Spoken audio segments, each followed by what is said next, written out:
नमस्कार, बाखबर में आपका स्वागत है। मैं हूं राघवेंद्र सिंह। आज हम बात करेंगे भारत के चुनाव आयोग के बारे में।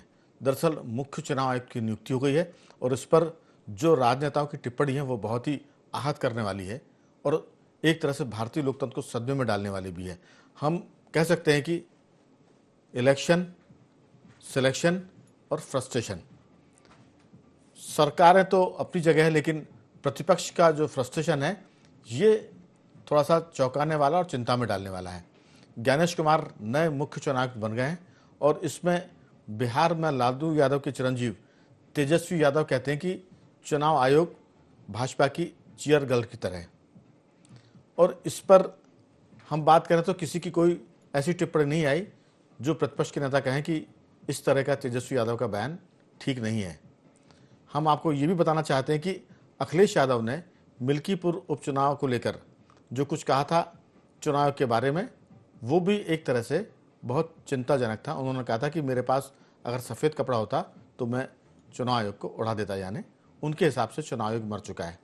कांग्रेस कहती रही है कि चुनाव आयोग भाजपा से पूछकर चुनाव की तिथियां तय करता है। इसके अलावा और बहुत सारी बातें आपको बता दें कि इस पर चर्चा के लिए हमारे साथ रहेंगे स्टूडियो में मध्य प्रदेश के वरिष्ठ पत्रकार श्री रमेश शर्मा जी, स्काइप पर रहेंगे मध्य प्रदेश के वरिष्ठ पत्रकार श्री चैतन्य भट्ट जी और फोन पर रहेंगे सामाजिक कार्यकर्ता रमेश सिंह जी। चर्चा शुरू करें उसके पहले तेजस्वी यादव, अखिलेश यादव और भाजपा नेताओं की टिप्पणी और फिर करेंगे चर्चा की शुरुआत। 19 तारीख को नहीं तो 25 तारीख को उच्चतम न्यायालय ने कहा कि जो नया कानून है वो निरस्त करते हैं। हम कह तो सकती है, आज कम से कम संभावना तो है। ये तो नहीं एक तरफा आप सोचेंगे कि नहीं कर सकती उच्चतम न्यायालय। एक पक्ष हार सकता है, एक पक्ष जीत सकता है। 4 हफ्ते बाद भी उच्चतम न्यायालय कहती है कि हम ये कानून जो मैंने आपका नाम पढ़ा अभी आपको, वो हम निरस्त करते हैं। Election of chief election commissioner etcetera etcetera 2023 है। तो आपने क्या क्या किया है? आपने एक प्रकार से जो एक गरिमा है, जो एक आत्मा है, जो अक्षर से आगे होती है, जो उद्देश्य है, जो धारणा है गणतंत्र की, उसकी अवमानना ही नहीं की, उसको आपने एकदम नकार दिया है। सिर्फ किस लिए? 48 घंटे, 1 हफ्ते या 2 हफ्ते के लिए। ये अगर ईगो नहीं तो क्या है? कि राहुल गांधी जी उस 3 मेंबर के जो सीईसी की नियुक्ति के लिए है उसकी बैठक में गए, लेकिन विघ्नकर्ता के रूप में अपनी उपस्थिति तो उनको दर्ज करवानी थी, ऐसी पहली बैठक थी। तो इसलिए शायद कह रहे हैं कि सुप्रीम कोर्ट का अंतिम निर्णय आ जाने दीजिए। अरे भाई, सीईसी का पद खाली नहीं रह सकता है, ये आपको भी पता है। सुप्रीम कोर्ट विचार कर रहा है। दूसरी चीज, ये जो नियम बने हैं संसद ने नियम बनाए और संसद का नियम बाध्यकारी होता है। इसलिए कृपया करके संसदीय परंपरा का निर्वहन कीजिए। अगर मेरे पे कहीं सफेद कपड़ा मिल गया होता तो क्योंकि इलेक्शन कमीशन मर गया, मैं सफेद कपड़ा उन पे पहना देता। जब मैच होता है तो 2 टीमों के बीच में मैच होता है, उसमें अंपायर भी होते हैं, दर्शक भी होते हैं, खिलाड़ी भी होते हैं और खास तौर पे चीयर लीडर्स होती हैं। आजकल चुनाव आयोग का जो है वो बीजेपी के चीयर लीडर हो गए। तो चुनाव आयोग बीजेपी की चीयर लीडर हो गया है। अगर मेरे पास सफ़ेद कपड़ा होता तो मैं चुनाव आयोग को उड़ाया था, क्योंकि वो मर गया है। और अभिषेक मनु सिंघवी कांग्रेस के वरिष्ठ नेता कहते हैं कि जो कुछ हुआ है वो एक तरह से आहत करने वाला है। इसी पर विस्तार से बात चर्चा के लिए हमारे साथ मौजूद है हमारे तीनों मेहमान, श्री रमेश शर्मा जी, श्री चैतन्य भट्ट जी और फ़ोन पर हमारे साथ हैं सामाजिक कार्यकर्ता रमेश सिंह जी। तो चर्चा की शुरुआत शर्मा जी आपके साथ करना चाहता हूं। ये जो सारा मामला है, लोकतंत्र में आप प्रतिक्रिया दीजिए, बयानबाजी करिए, आलोचना करिए, प्रशंसा करिए, वो अपनी जगह है। लेकिन संवैधानिक संस्थाओं के बारे में आप आलोचना भी करें तो उसकी एक मर्यादा और शब्दावली, किस ढंग के शब्दों का इस्तेमाल कर रहे हैं, क्योंकि संवैधानिक संस्थाओं की मान मर्यादा नहीं रहेगी तो फिर किसी की भी नहीं रहेगी। हम तो बहुत छोटी सी बात करते हैं कि पुलिस की हम बहुत आलोचना करते हैं, लेकिन पुलिसिंग अगर ख़त्म कर दी जाए तो कोई सुरक्षित नहीं रहेगा। तो सवाल ये है कि हम आलोचना के लिए मर्यादित खुद को रखें, लेकिन जो बयानबाजी चुनाव आयोग को लेकर होती है, कई बार सुप्रीम कोर्ट के जजों को लेकर भी होती है। तो इस चर्चा का उद्देश्य भर यह है कि अगर संवैधानिक संस्थाओं को हम बहुत नीचे कर देंगे तो फिर देश चलेगा कैसे, क्योंकि जिस चुनाव आयोग को आप आलोचना कर रहे हैं उसी चुनाव आयोग की व्यवस्था होती है चुनाव कराना। और उसके निर्णय पर सरकारें बदलती है। अखिलेश यादव मुख्यमंत्री बनते हैं, लोकसभा चुनाव में जब उनकी लोकसभा की सीटें बढ़कर आती तब वो कुछ नहीं कहते हैं।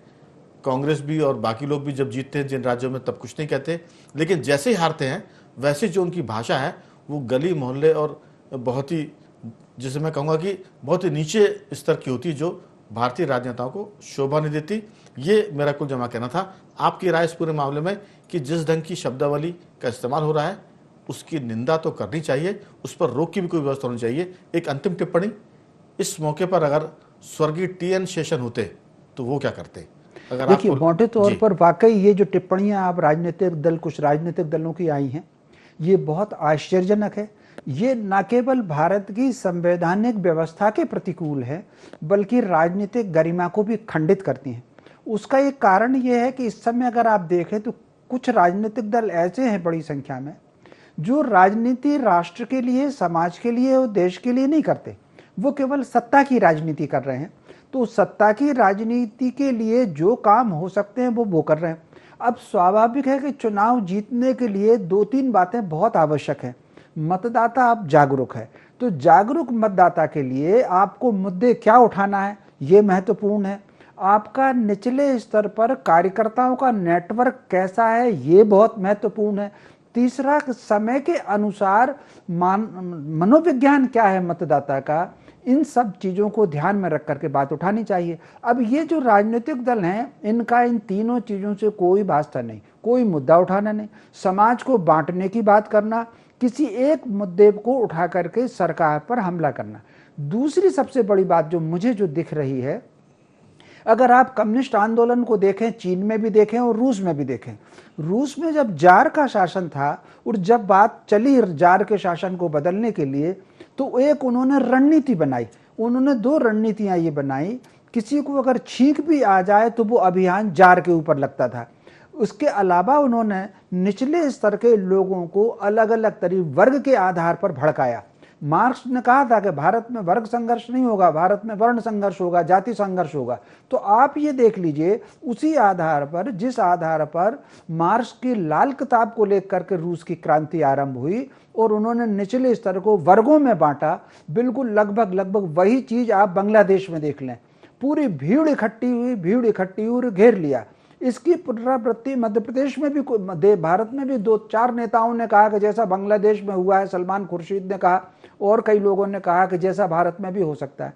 तो कुल मिलाकर के हर चीज को, सरकार की छवि को गिराना, काम की तरफ किसी का ध्यान नहीं, मुद्दे की तरफ किसी का ध्यान नहीं, खुद को मजबूत, अपने पैर मजबूत करने की तरफ किसी का ध्यान नहीं, केवल छवि को गिराना, संवैधानिक संस्थाओं पर आक्षेप लगाना, उसकी नियुक्ति पर आक्षेप लगाना। एक समय तो ऐसा हुआ करता था, अकेले प्रधानमंत्री नियुक्त करते थे। ये रिकॉर्ड है, आप देख लीजिए। रिकॉर्ड में जब अंतरिम सरकार भारत में काम कर रही थी तो बिना अंतरिम सरकार ने मंत्रिमंडल, उन दोनों संसद तो थी नहीं, मंत्रिमंडल की बिना अनुमति के भी आदेश नेहरू जी ने जारी किए हैं और नियुक्तियां की हैं। ये सारा का सारा रिकॉर्ड है ये। तो कुल मिलाकर अब अगर विधिवत भी नियुक्ति हो रही है, उस नियुक्ति पर आक्षेप लगाना, मैं समझता हूं ये भारत के लिए, उसके लोकतंत्र के लिए ये बिल्कुल उचित नहीं है। ये भट्ट जी, असहमतियां हो सकती हैं, हमारा जोर इस बात पर है कि भाषा की मर्यादा तो होनी चाहिए। अगर भाषा की मर्यादा नहीं होगी तो फिर राजनेताओं में, और बहुत ही जो बिना पढ़े लिखे लोग, तो मैं कहूँगा कि ऐसा नहीं कि वो समझदार नहीं होते हैं, बिना पढ़े लिखे लोग भी समझदार होते हैं, लेकिन झुग्गी बस्ती में जो शराब पीकर झगड़ा करते हैं या जो लोग शराब पीकर झगड़ लेते हैं, उनकी जिस ढंग की भाषा होती है वैसा इस्तेमाल नहीं हो। क्योंकि अगर आप चुनाव आयोग को कफन उठाकर आएंगे, कहेंगे कि वो मर गया है, चीयर लीडर है, तो फिर कैसे काम चलेगा? जिस चुनाव आयोग की वजह से आपको उत्तर प्रदेश के लोकसभा चुनाव में भारी बहुमत मिला, बीजेपी के बाद आप नंबर 2 की पार्टी है, प्रतिपक्ष में अखिलेश यादव की पार्टी कांग्रेस के बाद नंबर 2 की पार्टी है, उनकी भाषा अगर ऐसी होगी, तेजस्वी यादव जो कल बिहार के मुख्यमंत्री बनने का दावा कर रहे हैं, अगर वो इस ढंग से बात करेंगे तो कैसे काम चलेगा? आपकी टिप्पणी, विरोध अपनी जगह है, भाषा की मर्यादा बहुत ही आवश्यक। देखिए राघवेंद्र जी, जहाँ तक भाषा की बात आप कर रहे हैं, तो मुझे लगता है कि राजनीति में भाषा की मर्यादा तो कब की खत्म हो चुकी है। कोई पहला मौका नहीं है जो इस तरह के बयान या इस तरह की टिप्पणियां राजनेताओं ने की हैं। कई वर्षों से हम देख रहे हैं, कुछ भी बोल देते हैं वो, फिर बाद में फिर उसकी सफाई वफाई देते रहते हैं। तो ऐसे ऐसे टिप्पणियां आती हैं जो वास्तव में उन राजनेताओं के लिए उनकी गरिमा के अनुकूल नहीं है और ना राजनीति के अनुकूल है। अभी जो दिल्ली की मुख्यमंत्री बनी रेखा गुप्ता जी, उनके बहुत से ट्वीट्स सोशल मीडिया पर चल रहे हैं। जिस तरह की भाषा उन्होंने अरविंद केजरीवाल के लिए उपयोग की थी, वो भी बेहद शर्मनाक है। तो सवाल इस बात का है कि कोई भी दल इससे अछूता नहीं है। कोई की नहीं, भाषा पर मैं तो किस सिर्फ तरह इतना की बोल रहा था कि संवैधानिक संस्थाओं पर आप कम से कम मर्यादा वो ठीक रखें। है, आप बाकी नहीं, तो देखिए, आप किसी मुख्यमंत्री भी प्रधानमंत्री को तो लोग गाली दे ही रहे हैं, लेकिन कम से किसी कम भी व्यक्ति पर जी आप आक्षेप लगाएं, लेकिन विशेषकर अगर संवैधानिक संस्थाओं जी पर आप अगर प्रश्न चिन्ह लगाते हैं। ये बात सही है कि जो अभी सुप्रीम कोर्ट में उसकी सुनवाई चल रही है और होली के बाद उस पर निर्णय होगा, उस पर विपक्ष का ये आरोप है कि इतनी जल्दी क्या थी, आपको आधी रात में आपने ज्ञानेश कुमार की नियुक्ति कर दी। उनका अपना सोचना है। वैसे भी जो पिछले जो मुख्य चुनाव आयुक्त थे राजीव कुमार, उन पे तमाम तरह के आरोप विपक्ष पार्टी लगाती रही कि ये जी हमारी जो हम आवेदन देते हैं उस पर कोई कार्रवाई नहीं होती, जबकि भारतीय जनता पार्टी अगर कोई आवेदन देती तो उस पर तुरंत कार्रवाई हो जाती। तो ये कहीं ना कहीं एक इस तरह की जो चुनाव आयोग के और राजनीतिक विपक्षी राजनीतिक दलों के बीच में जो दूरी है, वो कहीं ना कहीं संविधान के खिलाफ भी है और संवैधानिक संस्थाओं पर भी एक प्रश्न चिन्ह लगाती है। ये ठीक है कि 3 लोग हैं उसमें, कमेटी में प्रधानमंत्री हैं, प्रधानमंत्री द्वारा नामित एक मिनिस्टर है और तीसरे विपक्ष के नेता हैं। जाहिर सी बात है कि विपक्ष का नेता तो उस बात का विरोध करेगा, जी और जब 2 और 1 के माध्यम से चुनाव होगा तो निश्चित तौर पे जो बहुमत बिल्कुल। होगा तो उसकी चुनाव आयोग की जो मैं- या किसी भी की भाषा का उपयोग कर रहे हैं। जैसे तेजस्वी यादव तो बड़े नेता हैं आरजेडी के, वो जब कह रहे हैं कि चीयर गर्ल है तो अब इससे ज्यादा शर्मनाक स्थिति क्या हो सकती है। या अखिलेश यादव जो अपने पार्टी के शीर्ष नेतृत्व में हैं, वो ये कह रहे हैं कि हम कफन उड़ा देंगे, वो मर गया। तो ये तो बहुत ही ऐसा है जिसके बारे में कहना भी बड़ा अपनी भी टिप्पणी करना बड़ा अजीब सा लगता है कि इन पे क्या बिल्कुल। टिप्पणी की जाए। पढ़े लिखे लोग हैं, जी अखिलेश यादव तो विदेशों में भी पढ़े हैं, अगर उनको इस बात की भी समझ नहीं है कि उस पे कफन उड़ा दिया जाएगा, तो ये तो एक नहीं नहीं पॉलिटिकल पार्टी बेशक कफन उड़ा दें, लेकिन फिर आप कहाँ जी। जाएंगे? आपको चुनाव तो उसी आयोग से कराना है। आप उन्हीं के हम निर्देशन में चुनाव लड़ते हैं और जीतते भट्टी जी, भी हैं, हम हारते ये भी भी हैं। जानते हैं कि अदालतों में जज साहब के सामने पैसा लेकर पेशकार पेशी बढ़ा देता है। तो इसका मतलब ये नहीं कि हम जो जज के फैसले आ रहा है उस पर सवाल खड़े करना शुरू कर दें, क्योंकि कहीं तो आपको रुकना पड़ेगा। अगर आप नहीं रुकेंगे तो फिर सिस्टम कहाँ जाएगा? बिल्कुल जी, तो ये ये बहुत बात सारी तो बिल्कुल सही है जी कि तो भाई बहुत सारी आपको कहीं ना कहीं तो रुकना पड़ेगा, और भाषा की मर्यादा का ख्याल तो सबको ही रखना पड़ेगा। बिल्कुल लेकिन पिछले लंबे समय से बड़ा दुखद तथ्य है कि जिस तरह से भाषा की मर्यादा को तार तार किया जा रहा है और कुछ भी मन में आए जो बोल दिया जाता है, वो किसी भी राजनीतिक दल के बड़े लीडर के लिए बिल्कुल। शोभायमान नहीं है, और इस पर विचार करना होगा। बिल्कुल, हमारा कहना भी यही है कि कई बार देखते हैं कि जो गली मोहल्ले के छोटे मोटे बदमाश होते हैं, वहाँ से लेकर हम अगर डॉन की बात भी करें, जो माफिया होते हैं, उनकी भाषा भी बड़ी संयत होती है। ऐसा नहीं कि वो गाली गलौज करते हैं, भले ही वो हत्याएं करवा दें। तो जब इस तरह के आपराधिक तत्वों के लोग भी बातचीत में मीडिया के सामने बड़े संयत होकर बात करते हैं, तो आप तो वो लोग हैं जो कह रहे हैं कि कल देश की कमान हम संभालेंगे, और आपकी भाषा और आपके विचार अगर इस ढंग के हैं तो फिर ये बहुत चिंताजनक है। मैंने चर्चा में शुरुआत में कहा था कि हम पुलिस को लाख गाली दे दें, लेकिन पुलिस के बिना हम रह भी नहीं सकते, क्योंकि पुलिस को अगर आप विड्रॉ कर लें तो फिर लूटपाट की स्थिति बन जाती है। कई बार हमने देखा।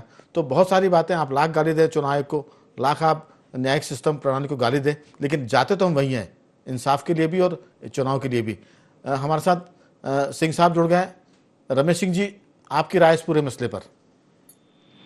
राघवेंद्र जी, जिस तरह से विपक्ष एक के बाद एक चुनाव होता जा रहा है, अब राज्यों को देख लीजिए, उपचुनाव देख लीजिए, एक के बाद एक आ गए हैं। इससे जो इनके अंदर जो भीषण बौखलाहट पैदा हो रही है, उस बौखलाहट के कारण इनका जो मतदाता वर्ग है, इनका जो समर्थक वर्ग है, उसके अंदर एक घोर निराशा आती है। उस निराशा को डायल्यूट करने के लिए इनको बलि के बकरे चाहिए होते हैं। तो बलि के बकरे में ईवीएम हो गई, मतलब जो आ जाए सामने, मुख्य निर्वाचन आयोग आ गया। मुख्य निर्वाचन आयोग के बहुत दिन के पास कोई तथ्य नहीं है, लेकिन उसको भी बलि का बकरा बनाएंगे। और हद ये होती है कि लोकतांत्रिक मर्यादाएं जो होती है अभिव्यक्ति की, जो एक सीमा होनी चाहिए, एक राजनीतिक दल की अपनी गरिमा होती है, उस गरिमा से हट के बाहर जाके गाली गलौज, अब जो सफेद कपड़ा ओढ़ाना यानी उसका अंतिम संस्कार कर देना, ये मतलब संबोधन की एक निम्नतम पराकाष्ठा है समाजवादी पार्टी ने जो बात की है, चाहे कांग्रेस हो चाहे आरजेडी हो। देखिए ये सिलसिला कहाँ से शुरू हुआ है। संसद ने सुप्रीम कोर्ट ने एक फैसला दिया था कि जब तक सरकार संसद से कानून ना बना ले तब तक मुख्य निर्वाचन आयोग की नियुक्ति प्रधानमंत्री, नेता प्रतिपक्ष और सुप्रीम कोर्ट के प्रधान न्यायाधीश की पैनल करेगी। उसमें स्पष्ट निर्देश था कि जब तक सुप्रीम कोर्ट इस पर कोई विधिवत कानून न बना ले। तो संसद ने इस पर विधिवत कानून बना लिया। प्रधानमंत्री, विपक्ष के नेता, प्रधानमंत्री के द्वारा एक केंद्रीय मंत्री इसका उन्होंने प्रावधान कर दिया। तो ये संसद सुप्रीम कोर्ट की भावना के अनुरूप है और संसद से पारित कानून है। इसमें ये गलत तो हो ही नहीं सकता। अब अगर सुप्रीम कोर्ट ये अपने राहुल गांधी ये चाहते हैं कि उनके हिसाब से कानून बने, तो ऐसा नहीं होता। वो विपक्ष में है, उनकी 99 सीटें हैं, जिस सरकार में होता है, जिसके पास बहुमत होता है, कानून वो अपनी मर्जी से बनाता है। आपकी सरकार आए, आप बदल दीजिए, आप नहीं बदलेंगे, गारंटी देता हूँ, क्योंकि हर सरकार अपना नियंत्रण संस्थाओं पर रखती है, इसमें कोई दो राय नहीं है। कांग्रेस जब सत्ता में थी तब वो भी यही काम करती थी। तो लेकिन अब इन स्पष्ट चीजों पे इस घटिया दर्जे के या निम्न स्तर के दर्जे की जो कमेंट से टिप्पणियां की जाती है, ये इससे सबसे बड़ा दुर्भाग्य या मतलब जो दुष्प्रभाव ये पड़ता है कि देश की जनता जब सुनती है इन बातों को तो उसके मन में संवैधानिक संस्थाओं के प्रति एक जो सम्मान होना चाहिए, गरिमा व सम्मान होना चाहिए, उसमें कमी आने लगती है और वो इन संवैधानिक संस्थाओं के प्रति अनादर का भाव आने लगता है। बिल्कुल सिंह साहब, हमारी चिंता भी यही है कि आप जिस स्तर पर बैठे हैं, अगर आप इस तरह की बात करेंगे तो आपकी पार्टी के कार्यकर्ता भी और जो आपके समर्थक है वो भी इसी ढंग से सोचेंगे। मैं शर्मा जी आपके पास आना चाहता हूँ। मध्य प्रदेश का किस्सा है, भट्टी जी आपको भी अभी हाल की बात है, 2 उपचुनाव हुए थे, विजयपुर और बुधनी। बुधनी में कांग्रेस हार गई करीब 13,000 कुछ 14,000 के वोटों से। जीतू पटवारी प्रदेश कांग्रेस के अध्यक्ष हैं, उन्होंने जिला निर्वाचन अधिकारी को फ़ोन किया, वो लाइव आया था। उन्होंने कहा कि कलेक्टर साहब आपको बहुत बधाई, धन्यवाद, आपने आखिरकार बीजेपी को जिता दिया और ये आपने काम अच्छा किया। अगर किसी निर्वाचन अधिकारी को एक पार्टी का प्रदेश अध्यक्ष इस तरह की बात पब्लिक डोमेन में जाके करता है कि आपको बहुत बधाई, धन्यवाद, आपने उनको आखिर जिता ही दिया, तो ये टिप्पणियाँ कहीं ना कहीं, चाहे वो तेजस्वी यादव हो, चाहे अखिलेश यादव हो, चाहे जीतू पटवारी हो या दीगर लोग हो, हारने के बाद जिस ढंग से आप टिप्पणी करते हैं, ये कहीं ना कहीं आपका फ्रस्ट्रेशन बताता, कुंठा बताती है। और ये कुंठा ही जो है वो आपको ऊपर तो लेके जाएगी नहीं, क्योंकि कुंठा आपको नीचे लेकर जाएगी। शर्मा जी, जो आपने शुरुआत में कहा था कि आप संगठन बना नहीं रहे, मुद्दे आप ढूंढ नहीं रहे, जनता के बीच में सक्रिय हो नहीं रहे और चुनाव हारने के बाद आप अनर्गल टिप्पणियां कर रहे हैं, तो ये चिंताजनक है भारतीय राजनीति और लोकतंत्र के लिए। आपकी छोटी सी निश्चित रूप से राघवेंद्र जी, एक आदर्श स्थिति ये होती है कि चुनाव हारने के बाद प्रत्येक राजनीतिक दल और उम्मीदवार, कई बार राजनीतिक दल जीत जाता है लेकिन किसी खास क्षेत्र में खास उम्मीदवार चुनाव हार जाता है, तो चुनाव हारने के बाद प्रत्येक राजनीतिक दल को और उम्मीदवार को स्थिति पर समीक्षा करनी चाहिए। ऐसा अगर आपको ध्यान हो तो ये 90 के चुनाव तक, 80 के चुनाव तक, 77 के चुनाव तक हर राजनीतिक दल ये बात कहता था। मुझे अच्छी तरीके से याद है 77 में जब इंदिरा जी चुनाव हारी, यद्यपि दक्षिण भारत में वो जीती थी, लेकिन मध्य भारत में, उत्तर भारत में, पश्चिम भारत में वो चुनाव हारी, तब उन्होंने कहा कि हम अपनी गलती से हारे और उस पर हम विचार करेंगे। वो फिर जब 80 का चुनाव प्रचार वो कर रही थी तो उन्होंने आम सभाओं में, भोपाल की आम सभाओं में कहा था कि जो गलतियां हमसे हुई हैं उनको हम क्षमा चाहते हैं। बिल्कुल इसी प्रकार अगर आप देखते चलें 89 के इलेक्शन में, 89 के जो इलेक्शन में कांग्रेस सरकार से बाहर हुई, बहुमत की सरकार बनी, तो राजीव गांधी का भी बयान यही आया था कि हम अपनी गलतियां देखेंगे। लेकिन अब राजनीति का वो आदर्श चला गया। विपक्ष वाले, जनसंघ वाले और समाजवादी, लोहिया जी ये तो अब कहते ही रहे, लेकिन कांग्रेस के भी मैंने 2 नाम लिए, इन्होंने कहा कि हम अपनी गलतियों को देखेंगे, लेकिन अब वो राजनीति चली गई। अब ये राजनीति किसी ना किसी के सिर पर ठीकरा फोड़ना, जैसा कि अभी रमेश सिंह जी ने कहा कि बलि का बकरा ढूंढना उनको, तो किसी ना किसी के सिर पर ठीकरा फोड़ना। बुधनी में आप देखेंगे कितने वोट कवर किए, उसके बजाय ये सोचने के कि नहीं हमारी थोड़ी सी चूक रह गई, उसको भविष्य में और सुधारें। तो कुल मिलाकर उसके बजाय इस तरह की टिप्पणियां, और ये जो अभी चुनाव आयोग को लेकर इस तरह की टिप्पणियां हैं, तो स्वाभाविक रूप से ये सारी की सारी भूमिका बनाई जा रही है। ये देश की गरिमा को कम करते हैं, प्रक्रिया को कम करते हैं और खुद अपनी छवि को बिगाड़ते हैं। बिल्कुल भाई, मुझे बस एक लाइन और कहना चाहूंगा, रोज मीडिया को अगर आप देखेंगे तो सारे विपक्ष के नेता हावी रहते हैं। जितना टाइम अगर आप सारे विपक्ष को जोड़ लें, लालू यादव से, अपने यादव जी से लेकर के सारे उनका सारा टाइम जोड़ लें और एनडीए को मिलने वाला टाइम जोड़ लें, तो वो 3 गुना है। उसके बाद भी वो जनता के बीच में क्यों नहीं जा पा रहे? क्योंकि जनता के मुद्दों से दूर इसी तरह की हल्की राजनीति करते हैं। जी भट्ट जी, आपकी राय बहुत छोटी सी। देखिए, जो अभी शर्मा जी कह रहे हैं बिल्कुल सही बात है, और वो रमेश जी ने भी यही कहा कि बलि का बकरा। देखिए, जब आप कोई चुनाव हारते हैं तो आपको आत्मविश्लेषण करना होगा कि हम किन मुद्दों को नहीं पकड़ पाए, जो दूसरी पार्टी ने उन मुद्दों को पकड़ लिया, किस तरह से उसने मतदाताओं को प्रभावित किया। हम अपना आत्मविश्लेषण ना करके ठीकरा किसी से दूसरे व्यक्ति पे, चाहे ईवीएम पे फोड़े या चुनाव आयुक्त पे छोड़े या निर्वाचन आयोग पे छोड़े पे डाले, तो ये ठीक नहीं है। आपको अपना आत्मविश्लेषण करना चाहिए, आपको उन मुद्दों की तरफ जाना चाहिए जो जनता से जुड़े हैं। भारतीय जनता पार्टी इतने लंबे समय से क्यों हर जगह जीत रही? क्योंकि वो उसने एक ऐसे मुद्दे पकड़ लिए हैं जो जनता से एकदम लगे हुए हैं। कांग्रेस हो या विपक्षी पार्टी उन मुद्दों को ला नहीं पा रही है। ठीक है कि बीच में महंगाई की बात करते हैं, बेरोजगारी की बात करते हैं, ये करते हैं, वो करते हैं, लेकिन वो जनता के बीच में नहीं जा पा रहे हैं। और जब तक आप मतदाताओं के अंदर बैठ नहीं बनाओगे, ना जनता के बीच में जा पा रहे हैं, चुनाव नहीं आप जीत पाओगे, और ना संगठन को सक्रिय कर पा रहे हैं। तो जब ये 3 चीजें कमजोर होगी तो फिर नतीजे पॉजिटिव आएंगे, इसकी संभावना कम है। सिंह साहब, आपकी बहुत छोटी सी टिप्पणी, समय समाप्त हो चला है। विपक्ष जनता के मनोविज्ञान और जनता की मानसिकता को समझ पाने में असमर्थ, इसलिए वो नेगेटिव हो रहा है हर बात में। उसका निर्णय, उसकी विश्लेषण करने की पूरी प्रक्रिया नकारात्मक है, और नकारात्मकता हमेशा नीचे जाती है। विपक्ष चाहिए वो सकारात्मक तरीके से सोचे, वो ये ना सोचे कि उसकी सकारात्मकता से सरकार की तारीफ होगी। अगर सरकार की तारीफ भी विपक्ष करता है, जनता में बहुत अच्छा मैसेज जाता है, जनता बहुत प्रशंसा करती है उसकी। बिल्कुल। तो चलिए, रमेश सिंह जी आपका बहुत धन्यवाद, आपने चर्चा में हिस्सा लिया। भट्ट जी आपका बहुत साधुवाद, और शर्मा जी आपका बहुत धन्यवाद। कुल मिलाकर ये सारा मामला फ्रस्ट्रेशन का ज़्यादा है, और इस फ्रस्ट्रेशन के चलते जो सियासत के लोग हैं, जो लीडर है, वो अपनी भाषा या जुबान को लगाम नहीं दे पा रहे हैं, जिसके चलते देश का माहौल राजनीतिक रूप से बड़ा खराब हो रहा है। उम्मीद करते हैं कि हर पार्टी ध्यान देगी और कम से कम भाषा की मर्यादा बना रखेगी। बखबर में सिर्फ इतना ही। बने रहिए हमारे साथ और देखते रहिए IND24।